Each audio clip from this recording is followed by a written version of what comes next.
Hello, friends. Welcome aboard the Round Trip Stories podcast, where we share stories of moving around the world and back again, reflecting on the lessons we've learned along the way. My name is Melissa. And my name is Tracy, and we are so glad you're joining us for today's episode. Welcome back to part 2 of our interview with our guest Joanna Mead, an international baccalaureate technology and math teacher originally from Trinidad. After living away for 16 years, she felt as though she was losing her Trinidadianness and time with her family.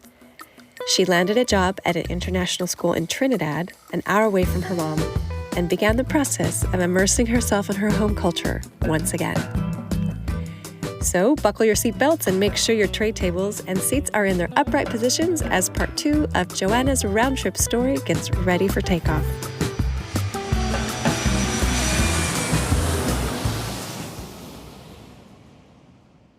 All right, well, we're here with Joanna Mead, and she is telling us about her round trip stories. And now we are on her stories of return to Trinidad. So, Joanna, remind us where you lived abroad and how long you were there, and then where you landed and what you did at that point. So I lived in the US for about 10 years, Japan for 2 years, and then China for 4 years. I went back because at some point I started feeling like I was missing my Trinidadian culture, right? So, and then I had 2 nieces at the time. I felt like I only knew them over FaceTime. Actually, my sister pointed that out. She said, they're not really getting to understand you. Just decided, okay, let's just go back home. And fortunately, there was an international school there. It's like an hour away from my mom's house. I applied there. But what it allowed me to do was be back home and still try to get to know home a bit. But I was able to go home every weekend. So I went to Port of Spain and settled there. And then every weekend I would be able to go home, or every holiday. I didn't travel much there. I just stayed with family. And so that helped me get to know my nieces because they started like dance class around that time. And I was the one that had to take them because it was Saturday and mom had to work. And how old were they? They were 7 and 4.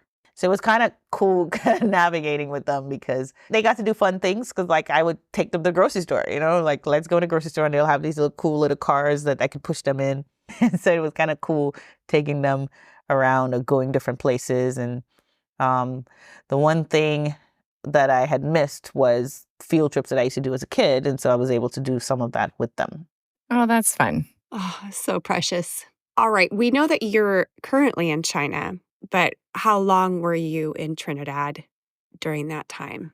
I stayed in Trinidad for 2 years, which was as long as the contract.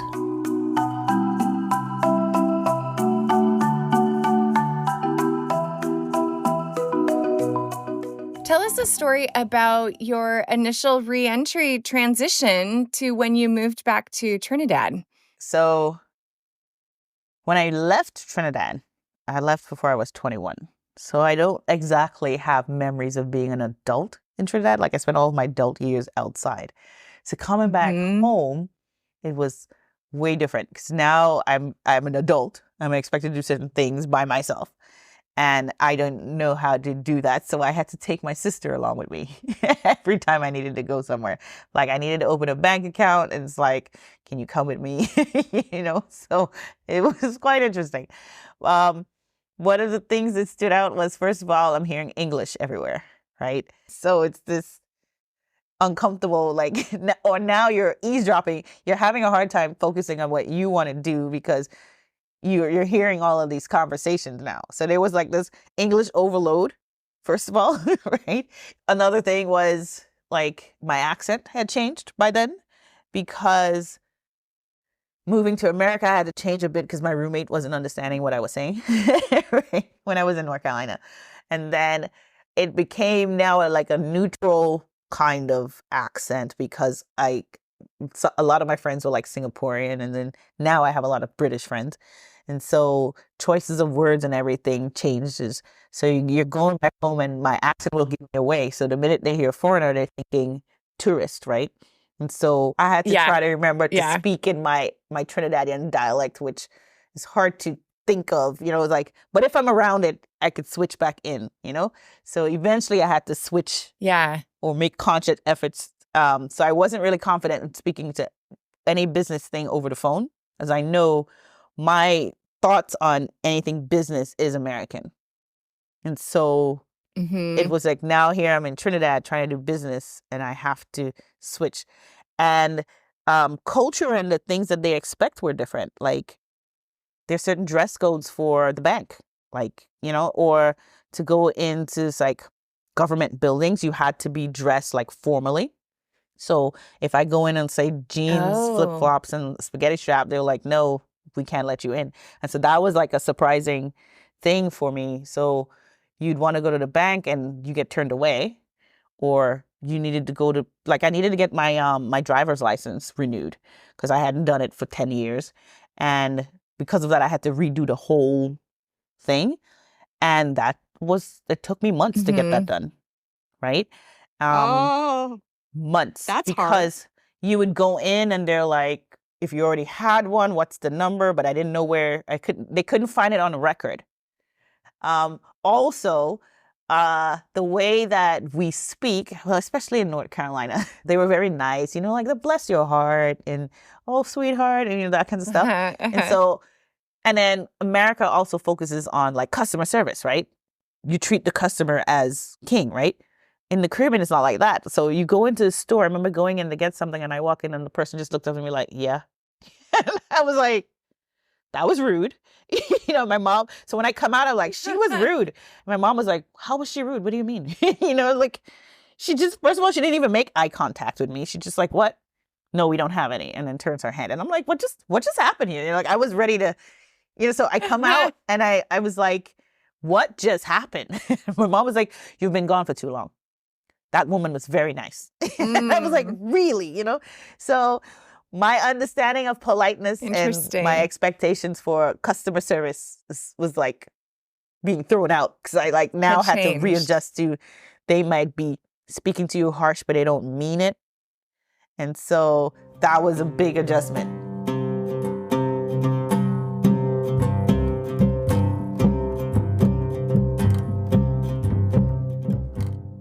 So tell us a story about something that was hard for you. I really had a hard time adjusting to the cost of living because here in China, eating healthily would be cheap. Like, food is cheap and affordable, right? But when you get home, if I wanted to get like a lot of, certain vegetables and stuff, it's expensive. And I remember, because like I said, I picked up the habit of baking. And so I needed to buy a rolling pin. And when I go in, here in China, to buy a rolling pin, say on Taobao, is 8 RMB. It's like $1.25, right?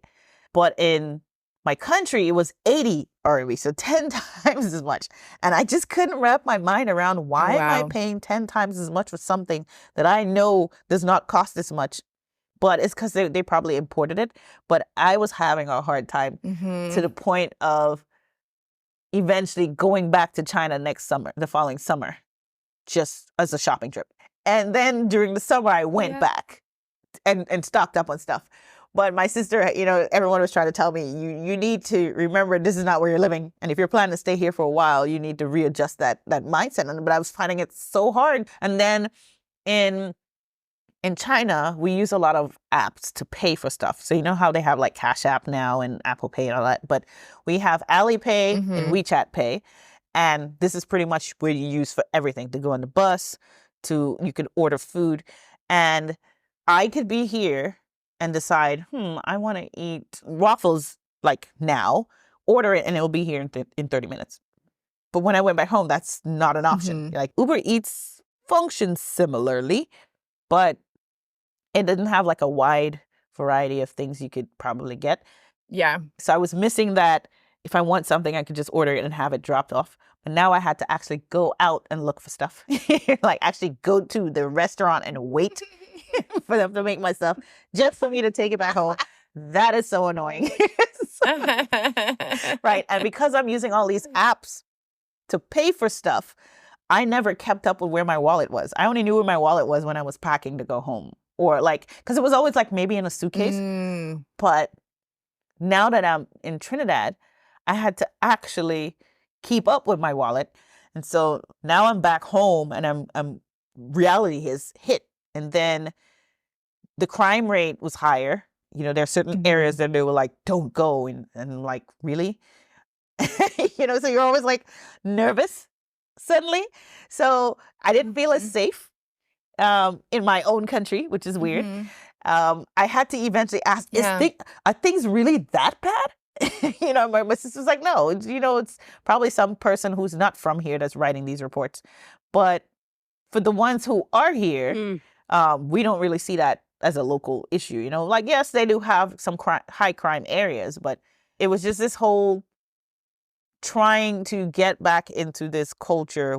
I eventually relaxed, but it was still there.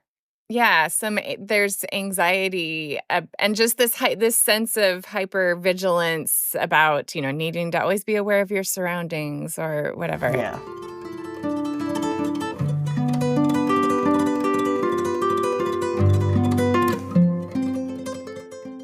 So tell us a story about something that helped.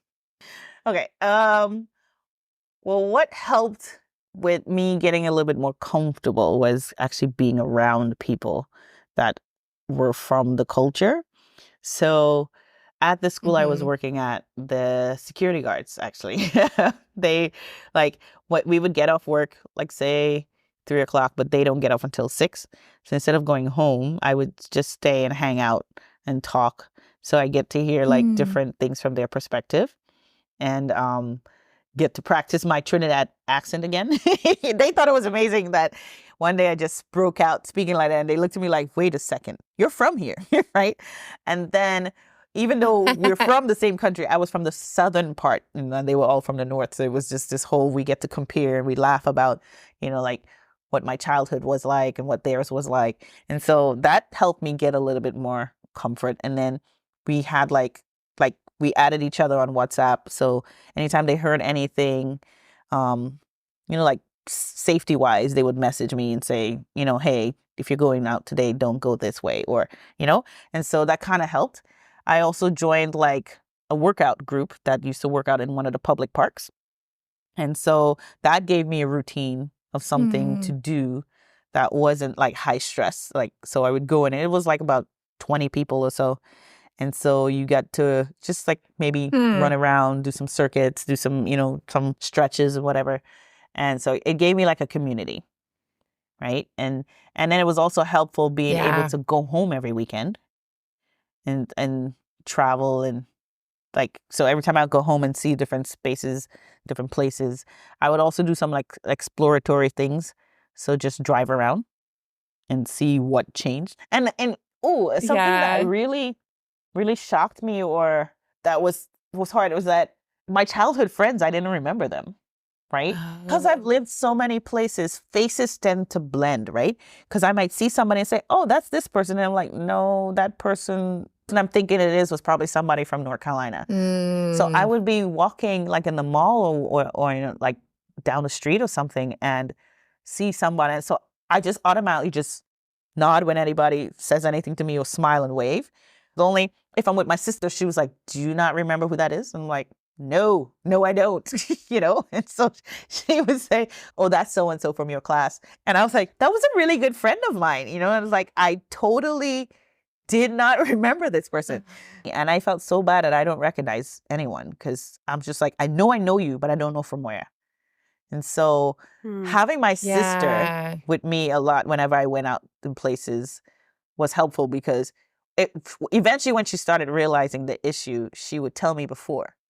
So before I passed the person, she'd be like, oh, heads up on your right, that's this person, you know? And yet people probably remembered you because you were kind of like the celebrity person that was living this adventurous life. And so they would hear stories about, well, where's Joanna now? And what's Joanna doing? And so they were tracking you, but you weren't keeping tabs on everybody back home because you can't. And yeah, that would be a bit awkward. Fortunately, I was home when we had our reunion, 20-year reunion. And so I was like, okay, That's so I'm going to special. go. I'm going to go. Because they were like, wish you were, they sent me a message saying, wish you were here. And I'm like, oh, I'm here. So I will be there. So I fortunately went, and then I got to see some faces again. I love that your mom and your sister helped you with navigating that, and that they were kind of your point people. Yeah.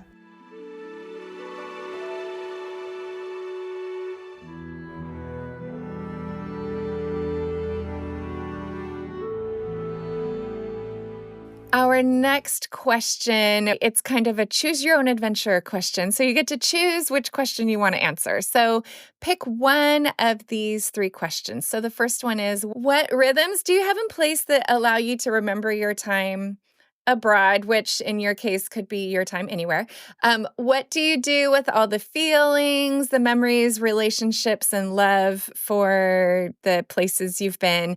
Or do you have a favorite funny story about your time abroad or transition back or time anywhere? So which one of those do you want to answer? Funny story, time abroad. So while living in Japan, I came over to visit China to decide if I wanted to move to China. And I came with my friend Sarah, and she is Caucasian. Brown hair? Yeah. Okay. And so then I'm Black. So we came to visit, but we decided before coming to Wuhan, we would go to Beijing first, because we've never been, right? So we took like a group tour, right? And so we go on this trip, and they were taking us like a day trip. We were supposed to go to Great Wall, Forbidden City, and a tea ceremony, right? So we're lining up, waiting to go into the Forbidden City while the tour guide goes and buys the tickets. So we're standing at the gate.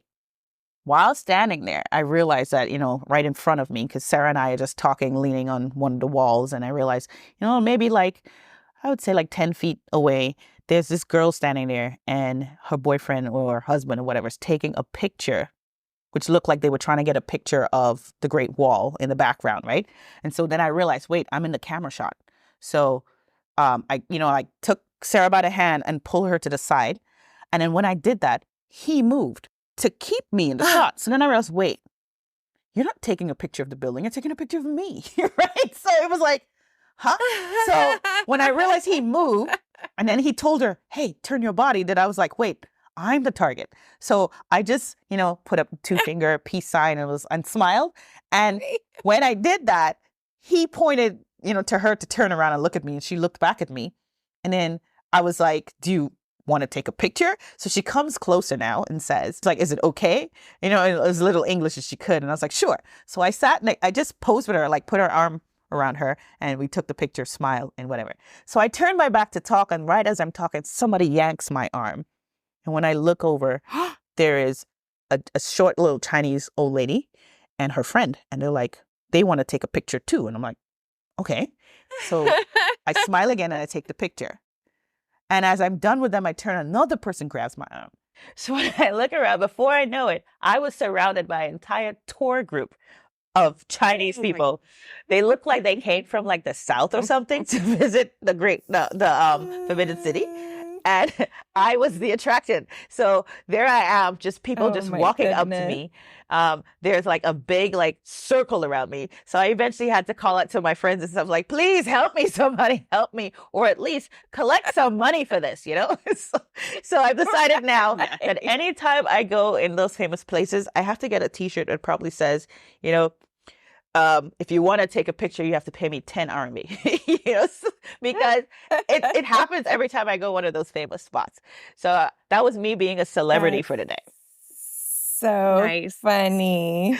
Yeah, and people who live in Beijing are used to foreigners, but those are people from the outer provinces that come and are not used to foreigners. So yeah, I'm sorry about all the grabbing, though. I mean, it was awkward at first, but they're because they were smiling, so they just grabbed. But it was the yanking kind of grab that I was like, did I miss something? Did I do something?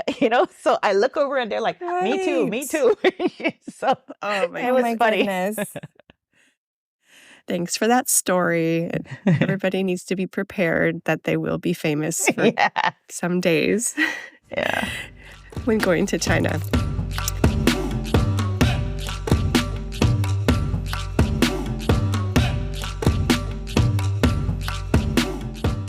All right, well, Joanna, we're going to be finishing our interview, and we have a couple conclusion questions. So the first one is, tell us a final story about how your time abroad continues to add value to your life now. Living abroad did help me become a little bit more open-minded, right? So I was able to say, expect a little bit more, learn more about different cultures, different people. Because when I stay here, I spend a lot of time with the Chinese staff, and I get a chance to see things from their point of view, especially, me coming from, say, the Trinidadian background as well as the American background.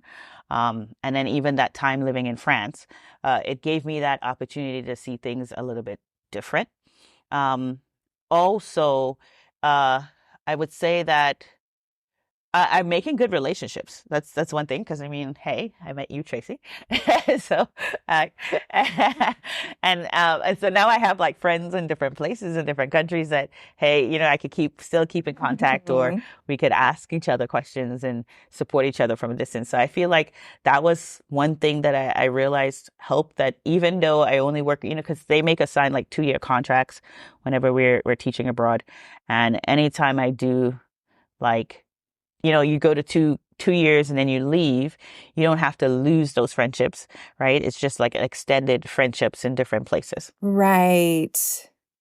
Joanna, I remember you saying something about how your experiences also influenced your family back in Trinidad. Can you tell us more about that?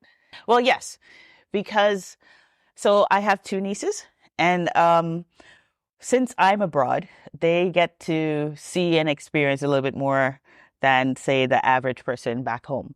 And like next year, we're planning a trip. They're going to come abroad to actually see. But right now, what I do is sometimes if I go out and I see something fun, I get to videotape things and send it back to them. Or I would call them on FaceTime. And even when I'm walking around the city, so they can see things. And my niece, who is 7 years old now, it was interesting to see that she understands the time difference. So like she calls me the day and she would say, "Good night, auntie," because she knows it's night for me. And so, and then I would get to flip the camera and they actually see it's dark. So I like how that is opening their mind to not just thinking that the world is Trinidad, or when they go on vacation, they go to America. So I'm hoping that even though, it's next year, that they'll be able to come and visit. So that's the plan for now. But one other thing was like for my mom. So me living here all this time, she's just hearing about China and everything. And she knows China only based on what you see on TV, right? And a lot of times they always depict the part of China that's probably more impoverished, or a lot of people, where you see all that people jamming on the subways and stuff. So one year, so the school used to pay for us to go home. And I decided, instead of me going home, can they pay for her to come? And when she came, what a great idea. That actually she actually stopped and says, "Wait, this is China?" Because sometimes I would go, like if I went to Thailand or something and I'll come back in the airport, I'll call her and it's like 1:00 in the morning. And in her mind, she's thinking it's dark and so dangerous. But then when she comes to visit and she's like, "Wait, they have high-rise buildings. Wait a minute, there's lit light everywhere." It was really interesting to see her point of view of all this time that I was living in China, that she thought that I was probably hiding the fact that I was living in a bad situation. Or she thought, at one point she said she thought that maybe because I'm an expat, I was living in a nice neighborhood, but everyone else was poor. Oh. So when she was able to walk around, like I took her to the grocery store and the mall and we went different places, that she realized, no, it's like a really developing place. Then she realized, we've always only seen what we saw on TV. However, everything is like totally different when you come and you visit it. So, it was great to see that eye opening and how it impacted. So this is why my sister is now like, I am coming next year. I don't care what happens. I am coming. So next summer, the whole family is going to come up, and we're going to have 3 weeks of visiting China and seeing where Auntie lives. Oh, how fun. I love that idea. Because you're right, moving abroad and living abroad and having international experiences also carries over to add value to our extended families and communities that don't travel with us or wouldn't visit the places. Yes. Like my family wouldn't. If I wasn't living there, they wouldn't come to China. Right. Yeah, we've been planning our 2025 trip since 2020.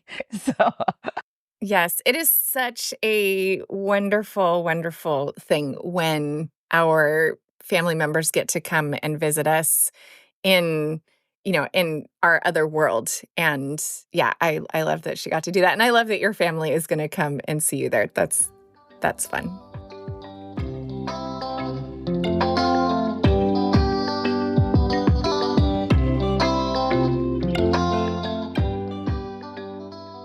So, Joanna, you've been through lots of transitions in your life. You've lived in Trinidad, you lived in the United States, you lived in China, you've lived in Japan, you lived in China again, even Trinidad again. France. So, what's one last word of encouragement that you can give to our listeners about transitioning well, or tips to make the best of it?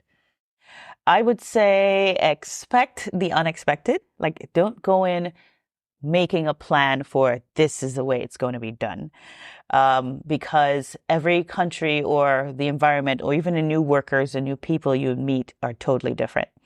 And if you go in with your own mindset, then it makes the transitioning more difficult, right? When I moved back from China to Trinidad, that was a little bit difficult because now I am like internationally minded. And then when I go back, I'm meeting people who probably never left the country before. And so it was pretty easy for them to realize that I wasn't really Trinidadian enough, And so I will admit I stayed away for a while, or I wouldn't go anywhere without my sister.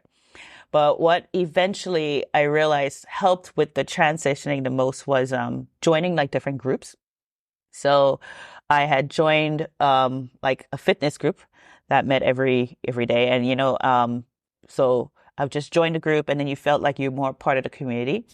I also made sure I listened to radio, like talk shows and stuff, so I could get re-immersed into what's popular. The commercials and the advertisements and stuff you saw everywhere also helped with that. And, like small groups, being connected, having some kind of support. Yeah. I think that everything you're saying, it's all the same things that we are encouraged to do when we go to a new place. And so, but we might forget that we need to do those things when we move home, quote unquote home. When we move back, we forget that we need to relearn the culture, and especially if we've been gone for a length of time. So that's great. Great reminders. Yeah. I think the thing that really was, that helped was just that open-minded thought.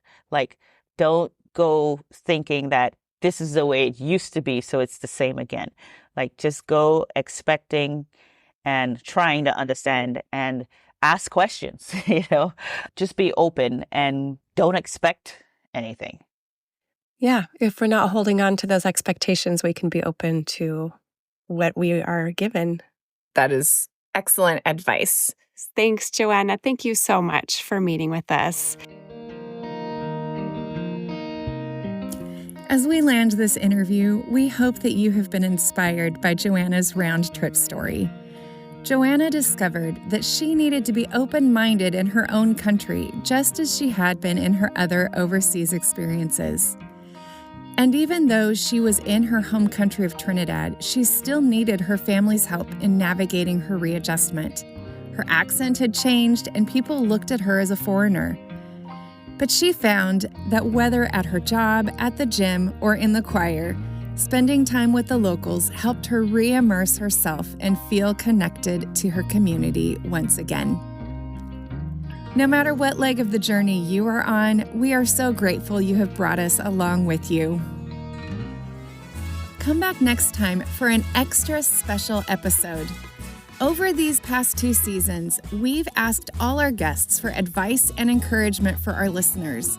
We've collected these rich gems of metaphors, care, and wisdom, and are sharing them all together in this next episode. It's our spring season finale, and you won't want to miss it. As this episode lands, we hope these stories have encouraged you, helped you find some more of your belongings, and made your baggage a little lighter. Thanks so much for listening, friends. We'll see you next time.